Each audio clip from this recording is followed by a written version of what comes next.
చేట ఆయన చేతిలో ఉంది. ఎవరిచ్చిన చేట ఆయన చేతిలో లేదు. మనుషుల దగ్గర నుంచి ఆయన తీసుకోవాల్సిన అవసరం అంతకంటే లేదు. ఆయన చేట ఎవరి చేతిలోనో లేదు, ఆయన చేతిలోనే ఉంది. ఆ చేటలోనికి ఆయన ఆత్మలనే మనలను, అనగా గోధుమలో ఏదో వాటిని దొళ్ళగొడుతూ ఉంటారు కళ్ళాల దగ్గర. వాటిని తూర్పారబడుతున్నప్పుడు ఆ చేటలో నుండి పొట్టంతా ఎగిరిపోయి అసలైనటువంటి గింజలు మాత్రమే చేటలో మిగులుతాయి. రేపు యేసు ప్రభు వారి రాకడ సమీపమైనప్పుడు మనమందరము క్రీస్తు ప్రభు న్యాయపీఠం మీద నిలబడవలసిన సందర్భం వచ్చినప్పుడు, సమయం వచ్చినప్పుడు ఆయన చేట ఆయన చేతిలో ఉంటుంది. మనలందరినీ ఆయన తూర్పారబడుతున్నప్పుడు ఎంతమంది అందులో ఉంటామో, ఎంతమంది మీ కిందకి రాలిపోతామో, ఇదేంటి నేను రాలిపోతున్నానేంటి, పైకి ఎక్కుదాం అనుకునే లోపు రాలిపోయేవారు కొందరు. ఎంతమంది మీ కిందకు రాలిపోతామో, ఎంతమంది దేవుని రాజ్యమునకు పనికొచ్చే గింజలుగా మిగులుతాం అనేది అప్పుడు తెలుస్తుంది. అగ్ని వచ్చి దాన్ని పరీక్షిస్తుంది అని రాయబడింది. మనుషుల మధ్యలో, సేవకుల దగ్గర మనం పరీక్షించబడలేం. మన విశ్వాసుల ముందు మనం పరీక్షించబడలేం. ఇప్పుడు నేనేంటో పూర్తిగా మీలో ఎవరికి చాలా మందికి తెలియదు. నేనేంటో పూర్తిగా నాకు తెలుసు, నన్ను చూస్తున్నటువంటి నా ప్రభుకి తెలుసు. నేను పూర్తిగా మీకు అర్థం అవ్వలేను. మనుషుల ముందు పరీక్షించబడలేం మనం. కానీ మన దేవుడు దహించు అగ్ని అయి ఉన్నారో, ఆ దహించు అగ్ని అయినటువంటి యేసు ప్రభు వారి అగ్ని ముందు మనం ఏమవుతాం, పరీక్షించబడతాం.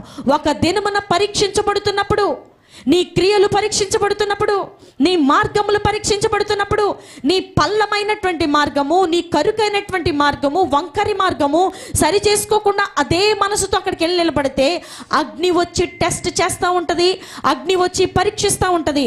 ఆ పరీక్షలో ఎంతమంది ఫెయిల్ అయిపోతారో, ఎంతమంది కాలి బూడిదైపోయి రాలిపోతారో అప్పుడు తెలుస్తుంది. ఇప్పుడు ఎంతమంది సేవకులు వచ్చి వాక్యం చెప్పినా, ఎంతమంది సేవకురాళ్ళు వచ్చి వాక్యం చెప్పినా, ఈయనండి 47 దేశాల్లో వాక్యం చెప్పిన అభిషేకము కలిగిన దైవజనులండి, ఆయన్ని పిలుచుకొచ్చామండి ఈసారి క్రిస్మస్కి అని ఆయన నోటి నుంచి నువ్వు అమూల్యమైన మాటలు విన్నా, సైకిల్ మీద తిరిగే సేవకుడు నోట నువ్వు మాట విన్నా, ఎక్కడ సరి చేసుకోపోతే, ఎక్కడ మారు మనసు పొందకపోతే, ఎక్కడ నీ వంకర మార్గాలు తిన్నగా మార్చబడకపోతే, మారు మనసు విషయమైనటువంటి బాప్తిసము పొందకపోతే, ఆయన చేట ఆయన చేతిలో ఉంది. ఆ చేటలోనికి నీవు నేను తప్పక వెళ్తాము. నేను వెళ్ళనండి, నేను తప్పించుకుంటాననే కేసు ఎక్కడ ఉండదు, గమనించాలి. నేను ఆయన చేటలోనికి నేను వెళ్ళనండి, నేను ఎటొకటి తప్పించుకుంటాను, ఏ మోటల చాటున దాక్కుంటానంటే కుదరదు. ప్రతి ఒక్క ఆత్మ కూడా ఎవరి ముందు నిలబడాలి, ప్రభు యొక్క న్యాయపీఠం ముందు నిలబడినప్పుడు అప్పుడు తేలిపోతాం మనం అందరం. ఏమేమి చేసావో, నువ్వేమేమి చేస్తున్నావో, మందిరంలో సేవకులు గొంతు చించుకొని మాట్లాడి ఆ ప్రాబ్లం ఈ ప్రాబ్లం వచ్చినా ఇంకా ఏంటో ప్రయాసపడాలని ప్రయాసపడి నీ కోసం గొంతు చించుకొని చెప్పినా, నేను మాత్రం కురువిందం వల్లే కదలనండి, మెదలనండి, నేను ఇలాగే ఉంటాను, నా వంకర మార్గాలను ఇలాగే ఉండాలి, నేను మారు మనసు పొందుతాను, కానీ ఇంటికి వెళ్ళి సినిమా చూస్తాను. నేను మారు మనసు పొందుతాను, నా ఫోన్లో సీరియల్స్ ఆడుతూనే ఉంటాయి. నేను మారు మనసు పొందుతాను, నాకు పలానా రింగ్ టోన్ పెట్టుకుంటేనే సైతాన్ బాగా నన్ను ఏం చేస్తాడు, గట్టిగా పట్టుకుంటాడు. మన సావాసంలో కొంతమందికి ఫోన్ చేసామనుకోండి, సినిమా రింగ్ టోన్లు వస్తున్నాయి. అవి వినలేక మేము లౌడ్ స్పీకర్ తీసేసి వాళ్ళు లిఫ్ట్ చేశాక ఫోన్ చెవు దగ్గర పెట్టుకుంటున్నాం. అంత సిగ్గేస్తుంది. ఎంతటి దిగజారుడుతనానికి సైతాన్ తీసుకెళ్ళిపోతున్నాడు చూసారా. మళ్ళీ ఇట్లాంటి వాళ్ళందరూ వచ్చి బల్లారదలో చేపెట్టి ఏమి ఎరగనట్టు సైలెంట్గా రొట్టె ద్రాక్ష రసం తీసుకుంటే నిన్ను చూసి ప్రభువారు ఏమనుకుంటారు, మనల్ని చూసి యేసు ప్రభువారు ఏమనుకుంటారండి? ఆయన ఇక్కడ లేరని ధైర్యమా? ఆయన ఇక్కడ ఉన్నారనే నమ్మకం కూడా లేదు కొంతమందికి. చూడండి, బల్లారదలో చేయి పెట్టేటప్పుడు, ప్రభు యొక్క శరీరమును రక్తమును తీసుకునేటప్పుడు, ఒకవేళ శరీర సంబంధముగా ఎక్కడైనా ఆలోచనలో తలంపుల్లో చెడిపోయి ఉంటే వాటిని ముందుగానే ఒప్పుకొని, ప్రభా మరలా వాటిని చేయను, నేను ఎందుకో ఇలా జారిపోతున్నానని దాని మీద అసహ్యపడి దాన్ని ఉమ్మివేసి కక్కివేసిన మనసుతో ఇక్కడికి వచ్చి తీసుకోవాలి తప్ప, నేను తీసుకోవటమేనండి, ఇంటికి వెళ్ళి సినిమా చూసేదే, లేకపోతే నాకు టైంపాస్ ఎట్లా అవుతుందండి? పెద్దదాన్ని, ముసలోడిని, రిటైర్ అయిపోయాను, లేకపోతే జాబ్ మానేశాను, లేకపోతే నాకు ఇంకా అందరూ మనవాళ్ళు పుట్టేశారు, నాకు ఇంకా ఖాళీగా టైం పాస్ అవ్వడానికి చూస్తున్నానండి. అబ్బే లేదండి, టైంపాస్ కోసం చూస్తున్నాను. వాటితో మనకేం సంబంధం లేదండి, మేమేం వాటి నుంచి ఏం తీసుకోం, పవిత్రంగానే ఉన్నాం. బురదలో శుభ్రంగా డొల్లేసి నా ప్లేట్లో ఏం పడలేదంటే ఎవరు నమ్ముతారు? పోనీ బురదలో ఎక్కడి దాకా దిగిపోయి మంచి స్టీల్ ప్లేట్లో బిర్యానీ చికెన్ పెట్టుకుని ఎవరైనా తింటారా అండి? అందులో ఏమీ పడలా, అంతా బాగుంది, చెయ్యి బాగుంది, గిన్నె బాగుంది, అన్నీ బాగున్నాయి, పదార్థం కూడా శుభ్రంగానే ఉంది. కానీ నువ్వు కూర్చున్న ప్లేస్ ఏమిటి? అది ఎంత చిరాకైనటువంటి స్థలము, ఎంత అసహ్యకరమైనటువంటి జీవితము. మారు మనస్సు పొందినప్పుడు మనలో ఉన్నటువంటి ఇహలోక సంబంధమైన ఆశలు చచ్చిపోవాలి. ఇహలోక సంబంధమైన ఆశలు అంటేనే ఆ సినిమా, ఇహలోక సంబంధమైన కోరికలు అంటేనే ఆ సీరియల్స్, ఇంకేవో అవి ఇవి ఆ లవ్ స్టోరీలు ఈ లవ్ స్టోరీలు, అవన్నీ మనకెందుకండి? మనకు కావలసినటువంటి దేవుని వాక్యము మన ముందుండగా దాన్ని మనం ధ్యానించుకుని నేర్చుకోవాలి తప్ప, మారు మనసు పొందిన ఫాదర్సు అదే చూసి, మారు మనసు పొందిన తల్లులు అదే చూసి పిల్లల్ని మాత్రం భక్తిలో పెంచేయాలండి. మళ్ళీ వాళ్ళు ఏదైనా చిన్న ప్రార్థన చేస్తే గొప్పగా చెప్పుకుంటాం మనం. మా వాడండి ప్రార్థన చేస్తే అసలు ఆపడండి, నేను మాత్రం సినిమా చూస్తూనే ఉంటా, నేను మాత్రం ఒక తండ్రిగా సీరియల్స్ చూస్తూనే ఉంటా, వ్యర్థమైన మాటలను చూస్తా, నా కన్నులు పాడు చేసుకుని ప్రతి అమ్మాయిని చూస్తా,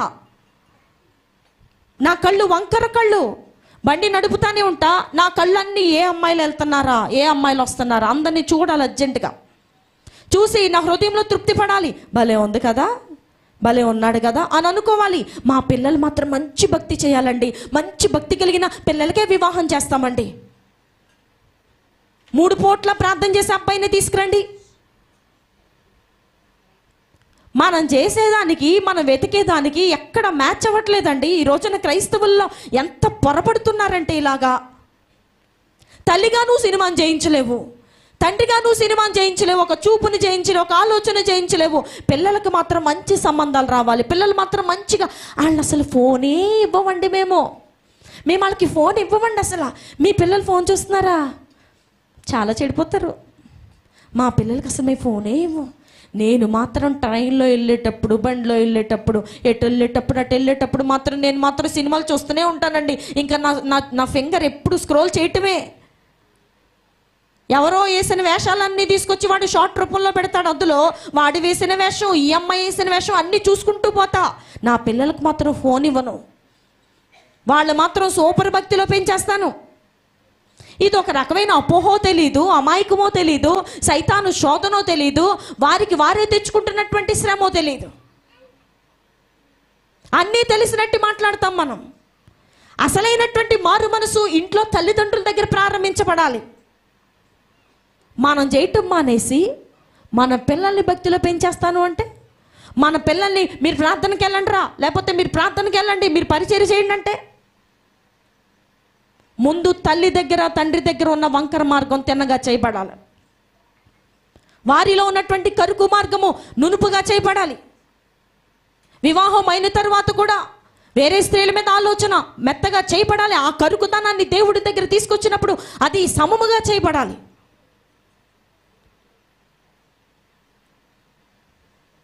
ప్రభు మార్గమును సిద్ధపరచండి. ప్రతి మెట్టను పల్లము చేయండి, ప్రతి పల్లమును పూడ్చివేయండి, అంతా సమముగా చేయండి. అప్పుడు ప్రభు మార్గం ఏమవుతుంది? సిద్ధపరచబడుతుంది. మనమే సినిమా పిచ్చోళ్ళం అయిపోయి, మనమే ఫోన్ పిచ్చోళ్ళం అయిపోయి, ఏంటేంటో చూసుకుంటా అందులో, ఏంటేంటో చేసుకుంటా అందులో.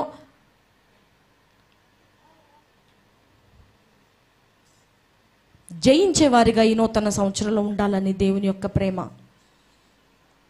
ఎవరిని అడిగినా, అమ్మా మీరు సినిమా జయించారా? ఎప్పుడో జయించానండి అని చెప్పే స్థాయిలో ఉండాలి.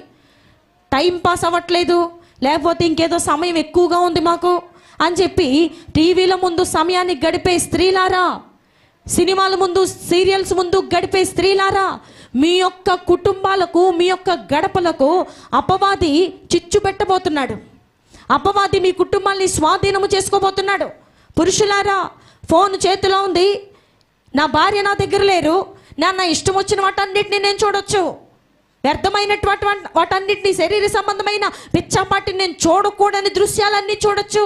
ఎలాగో నాకు వివాహం అయింది కాబట్టి, నాకు అన్నీ తెలుసు కాబట్టి, నేను చూసినా తప్పు లేదని ధైర్యము తెచ్చుకుని ఫోన్లలో ఇష్టం వచ్చినట్టు చూస్తున్నటువంటి విశ్వాసులారా, దేవుని బిడ్డలారా, ప్రియ సంగమా, ఆయన చేట ఆయన చేతిలో చెప్పాలి, ఆయన చేట ఆయన చేతిలో ఉంది. ఒక రోజున దానిలోకి మనం ఎక్కబోతాము. అందులో ఉంటామా, కిందకి రాలిపోతామా, ఎగిరిపోతామో మన క్రియలే సాక్ష్యం చెప్తాయి. మన క్రియలే అక్కడ వెయిటేజ్. దాంట్లో ఉండాలంటే నీ క్రియలు వెయిట్ చేయబడాలి. బరువుగా ఉంటేనే చేట్లో ఉంటావు, తేలిగ్గా ఉంటే గనక కిందకి రాలిపోతావు, జారిపోతావు. ఇలా చెప్తే ఎంత కోపం వస్తుందో మనకి. ఏంటి సినిమా చూడొద్దంటారు, సీరియల్ చూడొద్దంటారు, దాంట్లో ఎంత బాగా చెప్తున్నారు తెలుసా అండి. దాంట్లో కుటుంబాన్ని ఎలా నడుపుకోవాలో చెప్తున్నారు. అందులో ఉన్న ఒక అమ్మాయి ఎంత బాగా నటిస్తుందో. ప్రియమైన దేవుని బిడ్డలారా, అపవాది మోసం చేస్తున్నాడు, ఏర్పరచబడిన వారిని మోసం చేస్తున్నాడు. మారు మనసు పొందిన తర్వాత కూడా వీటిని జయించలేదు అంటే ఇటు వినాలి. బల్లారాధనలో చేయి పెడుతున్న వారు జయించలేదు అంటే అపవాది చేత మోసగించబడుతున్నారని జ్ఞాపకం చేసుకోవాలి. అపవాది ఎవరిని మోసం చేయడానికి వచ్చాడు? ఏర్పరచబడిన వారినే మోసం చేస్తాడు, ఏర్పరచబడని వారిని కాదు. ఎవరిని మోసం చేస్తాడండి? ఏర్పరచబడిన వారిని. మనమందరము దేవుని చేత ఏం చేయబడ్డాం? ఏర్పరచబడ్డాం దేవుని చేత. మనలను మోసం చేయటానికే అపవాది చక్కగా మన పక్కకు వచ్చి కూర్చుంటాడు. నేను ఆ సహోదరి ఇంటికి వెళ్ళినప్పుడు అదిరిపోయాను, ఆశ్చర్యపోయాను. ఏం చెప్పాలి వీళ్ళతో? ఏం మాట్లాడాలి? ఏమన్నా తెలియక చేస్తున్నారని మాట్లాడాలా? పాపం తెలీదు అందుకని చూస్తున్నారు. ఏమీ తెలియదండి పాపం. అసలు ఇప్పటి వరకు ఎప్పుడు సంఘంలో సినిమా చూడొద్దనే చెప్పలేదు కాబట్టి చూస్తున్నారని చెప్పాలా? ఎట్లా తయారవుతున్నారండి మనుషులు? సుఖం వచ్చేసరికి మొహం కడడం మానేశాడంట. సామెత తెలుసా అండి? సుఖం వచ్చేసరికి ఏం కడడం మానేశాడు? మొహం కడడం మానేశాడు. సుఖం లేనప్పుడు రోజు లేచి చక్క చెట్టు దగ్గరికి వెళ్ళి పొల్లు ఇరుచుకొని మొహం కడిగాడు. సుఖం వచ్చిన తర్వాత మొహం కడడం మానేశాడు. దేవుడు అన్నీ ఇచ్చిన తర్వాత దేవుడిని మర్చిపోయారు. దేవుడు తినడానికి ఆహారము 3 పూట్ల 4 పూట్ల, వేసుకెళ్ళడానికి వాహనాలు, కార్లు, బండ్లు, ధరించడానికి వస్త్రాలు, ఉండడానికి మంచి ఏసీ గదులు ఇచ్చిన తర్వాత యేసు ప్రభు ఏం చెప్పిన అట్లా వదిలిపెట్టేశారు. ఒకప్పుడు టీవీ లేని సమయంలో ఎక్కడ సినిమా చూసావు నువ్వు వెళ్ళి? ఈ రోజున టీవీ కొనుక్కునే సామర్థ్యం నీ దేవుడు నీ చేతికిస్తే దాన్ని తీసుకొచ్చి ఇంట్లో పెట్టుకుని పెద్ద స్క్రీన్ పెట్టామండి, 4 ఇంచెస్ అండి, చాలా బాగుంది, అక్కడ కొన్నాం ఇక్కడ కొన్నాం అని మళ్ళీ కబుర్లు చెప్తారు. ఏమండి, యేసు ప్రభు వారి చేతిలో ఏముంది? ఆయన చేట ఆయన చేతిలో ఉంది. ఎంతమంది మీ అందులో ఆగగలుగుతామో మనం ఈ లోకంలో చేసే భక్తే అందుకు సాదృశ్యం. రేపు దేవుని రాకడ రావటం ఖచ్చితం. దాని ముందు ఆ దేవుని రాకడలో నీవు నేను నిలబడడం ఖచ్చితం. అక్కడ సమాధానం చెప్పడం కూడా ఖచ్చితం. ఇదేదో కల్పన, ఊహ కథ, లేకపోతే ఎక్కడో జరిగిందాన్ని తీసుకొచ్చి చెప్పడం కాదు. జరగబోయే సంగతి ఏంటంటే మన ముందు దేవుని రాకడ రావటం అనేది ఖచ్చితము. నమ్ముతున్నారా? దేవుని రాకడ రావటం అనేది ఏంటండి? అప్పుడు వరకు నీవునే ఉంటామో గ్యారంటీ లేదు, కానీ ఒకవేళ మనం ముందెళ్ళిపోవచ్చు, లేకపోతే దేవుని రాకడ రావచ్చు. ఖచ్చితంగా దేవుడు 2వ రాకడలో మధ్యాకాశంలోకి ఏమవుతున్నారు? రాబోతున్నారు. మనం ముందెళ్ళిపోయినా మనం అక్కడ నిలబడక తప్పదు. అందుకనే సంవత్సరము దేవుడు ఎందుకు పొడిగించారు మన జీవితంలో? కాస్తైనా మార్పు చెందుతామని, కాస్తైనా నీ క్రియల్లో మార్పు వస్తుందని. లేకపోతే 2024 డిసెంబర్ 31న చచ్చిపోయిన వారితో పాటు మనల్ని దేవుడు తీసుకెళ్ళిపోవడం పెద్ద కష్టం అంటారండి? మనకి దేవుడు ఎందుకు మరొక సంవత్సరాన్ని పొడిగించారు అంటే మనము దేవునికి ఎంతో కొంత ఉపయోగపడాలి. మన వలన దేవునికి కొంచెం పని ఉంది భూమి మీద. అది నీ మార్పో, నీ కుటుంబ మార్పో, నీ బిడ్డల రక్షణో, నీ భర్త రక్షణో, లేకపోతే నిన్ను బట్టి అద్భుత కార్యములు చేయబడ్డమో, లేకపోతే ఏదో సంథింగ్ ఉంది. దాన్ని గ్రహించకుండా ఏదో కన్నులు మూసుకుపోయిన వారి వల్లే కిందటి సంవత్సరం ఎలా ఉన్నామో ఈ సంవత్సరం కూడా అంతేగా, నాలో ఏ మార్పు రాదు, ఇంకా కొత్త సినిమాలు ఎప్పుడు వస్తాయని ఎదురు చూసేవారు క్రైస్తవులే, మారు మనసు పొందిన వాళ్ళే. నేను మీకు తెలియజేస్తుంది ఏంటంటే, మీలో మనస్సాక్షి సరిగ్గా లేనోళ్ళు, మనలో భార్యాభర్తల మధ్యలో సరైన అవగాహన లేకుండా, సమాధానం లేకుండా, గొడవలు ఆడుకొని, గుద్దులు ఆడుకొని ఉన్నవాళ్ళు, సినిమాలు జయించలేనోళ్ళు, సీరియల్స్ జయించలేనోళ్ళు, నిజంగా మీకు మనస్సాక్షి ఉంటే బల్లారాధన తీసుకోవడానికి రాకండి. బల్లారాధన అనేది ప్రభు యొక్క శరీరం. మనం ఏదో షాపులో కొనుక్కొచ్చిన బ్రెడ్డే అయినప్పటికీ అది ఇక్కడికి వచ్చిన తర్వాత ఎలా మార్చబడుతుందంటే ప్రభు యొక్క శరీరము, ప్రభు యొక్క శరీరంలో ప్రవహించుచున్న ఆ యవన పరిశుద్ధ నీతిమంతుని యొక్క రక్తం అది. దాన్ని పట్టుకోవడానికి, దాన్ని కలపడానికి, దాన్ని మనం తీసుకోవడానికి, మన నోటి దగ్గర చేర్చుకోవడానికి ఎంత గట్స్ ఉండాలండి. ఏదో ప్రతి ఫస్ట్ ఆదివారాన బల్లారాధన ఇచ్చేస్తున్నారు, ఏదో బాటిల్లో కలుపుకొచ్చి మన సహోదరుల ద్వారా పంపేస్తున్నారు, ఇక్కడికి వచ్చి ఇచ్చేస్తున్నారని అంత తేలికైపోయింది అది. కొంతమంది వచ్చి అడుగుతారు, ద్రాక్షారసం బాటిల్లో ఇచ్చేయండి, మేము పట్టుకెళ్ళిపోతాం. అది అలా ఎక్కడ పడితే అక్కడ తీసుకెళ్ళేది. అసలు దాని విలువ ఏంటో తెలిసిందా? యేసు ప్రభు వారిని మనం చూడలేదు, ఆయన శరీరము నలగొట్టబడుట మనం చూడలేదు, కానీ చూడక నమ్మిన వారే ధన్యులు. మీరు నా నూతన నిబంధన కొరకు, నన్ను జ్ఞాపకము చేసుకున్నట్టు కొరకు దీన్ని చేయండి అని ప్రభు ప్రారంభించినటువంటి ఒక నియమం అది. దాని దగ్గరకు వచ్చేటప్పుడు ఎలా వస్తున్నావు? బల్లారాధన తీసుకునేటప్పుడు ఎలా నడిచి వస్తున్నావు? నీ హృదయంలో, నీ మనసులో సమాధానం ఉందా? నీ కుటుంబీకులతో, నీ భార్యతో సమాధానం ఉందా? నీ భర్తతో సమాధానం ఉందా? సినిమా జయించిన కన్నేనాది? దేవుని కొరకు నీతిగా బ్రతుకుతున్న బ్రతికేనాది? ఈ చేతితోనే పర శరీరాన్ని తాకుతూ ఇదే చేత్తో మళ్ళీ వచ్చి బల్లారాధన తీసుకుంటున్న భయం లేనోళ్ళు.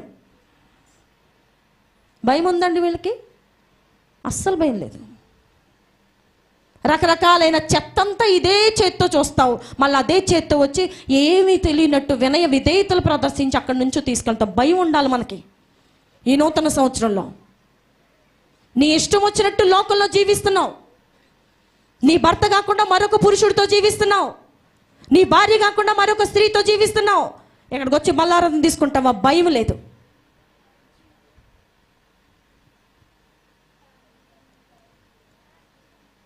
పది ఆజ్ఞల్లో ప్రభువు చెప్పిన మాట ఏంటి?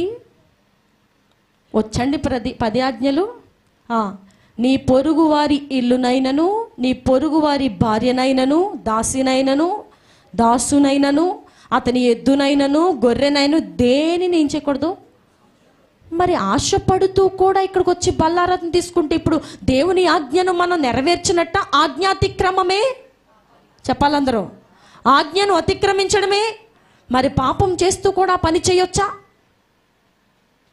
మీరు తీసుకోకపోయినా పర్లేదు, ఇక్కడ మిమ్మల్ని క్వశ్చన్ చేసేవాళ్ళు ఎవ్వరు ఉండరు. హృదయంలో సమాధానకర్తకు అధికారం లేకుండా, హృదయంలో సమాధానకర్తకు యేసు ప్రభు వారికి ఇక్కడ చోటు లేకుండా, ప్రపంచంలో ఉన్న ప్రతి మనిషితో నీకు సమాధానం ఉండాలి. అప్పుడే బల్లారాధన తీసుకోవాలా. గమనించాలి.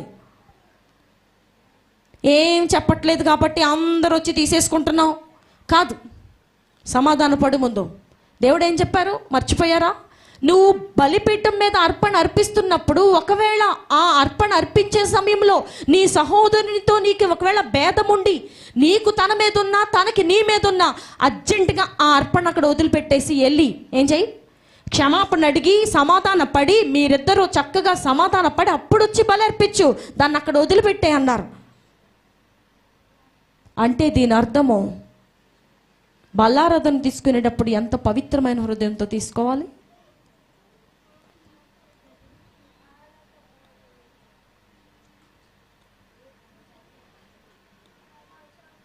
సినిమాలు చూసేవాళ్ళు, సీరియల్స్ చూసేవాళ్ళు, మీరు ఇంకా జయించలేకపోతున్నారా? ఉపవాసం ఉండి ప్రార్థన చేసుకునేదాకా బల్లారాధన జోలికి రాకండి. ఇదేంటి మొన్న ఆదివారం దాకా వచ్చారు, ఈవిడ ఇప్పుడు రావట్లేదని ఎవ్వరు మిమ్మల్ని అడగరు. కానీ పవిత్రమైన దాన్ని పవిత్రంగానే ఉంచండి. అపవిత్రం చేయకూడదు. మనం అక్కడ చేయి పెడుతున్న నిన్ను ఎవరు చూస్తున్నారు? ఇటు చూడాలి. ఎవరు చూస్తున్నారండి? దేవుడు చూస్తున్నారు. ఆ బల్లలో చేయి పెడుతున్న మనలను దేవుడు చూడట్లేదండి. ఇక్కడ నిలబడి ప్రభు ప్రతి ఒక్కరిని చూస్తారు.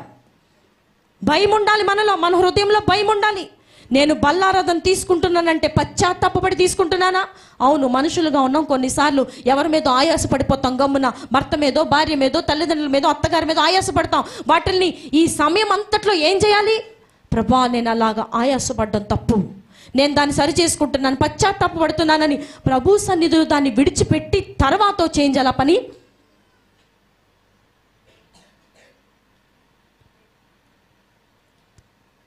ఇక్కడ సేవ్ అయిపోయినా ఆయన చేట ఆయన చేతిలో చెప్పాలందరూ. ఒకవేళ ఇక్కడ తప్పించుకున్నా మనము రేపు దేవుని చేతిలో తప్పించుకొనలేం, రేపు దేవుని రాకడ సమయంలో తప్పించుకోలేం.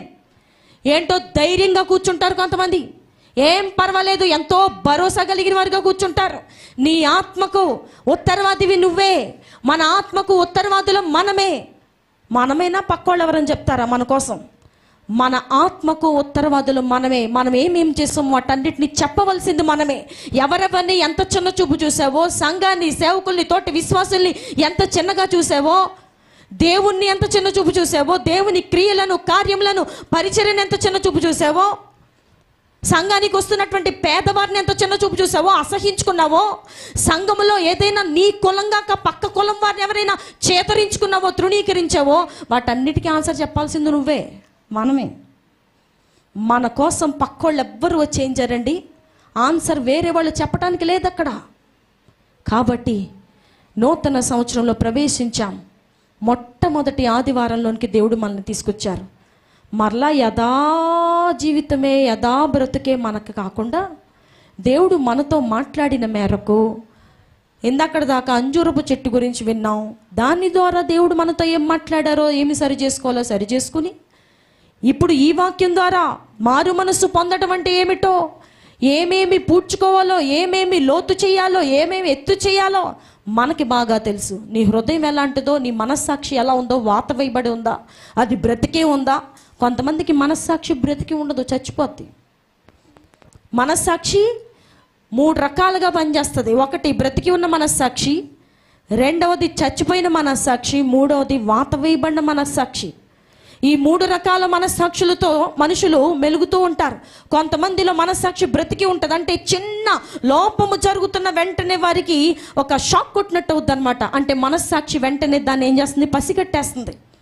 కొంతమందిలో మనస్సాక్షి చచ్చిపోతుంది, అంటే ఏమి జరిగినా చచ్చిపోయిన మనిషి ఉన్నట్టే ఉంటారు వాళ్ళు. మనస్సాక్షి ఏమాత్రమూ పని చేయదు. కొంతమందికి వాత వేయబడిన మనస్సాక్షి, అది కొంచెం కొంచెంగా పనిచేస్తూ ఉంటుంది. పెద్ద పెద్ద వాటికే స్పందిస్తుంది, చిన్న చిన్న వాటికి ఏమవుతుందో స్పందించదు.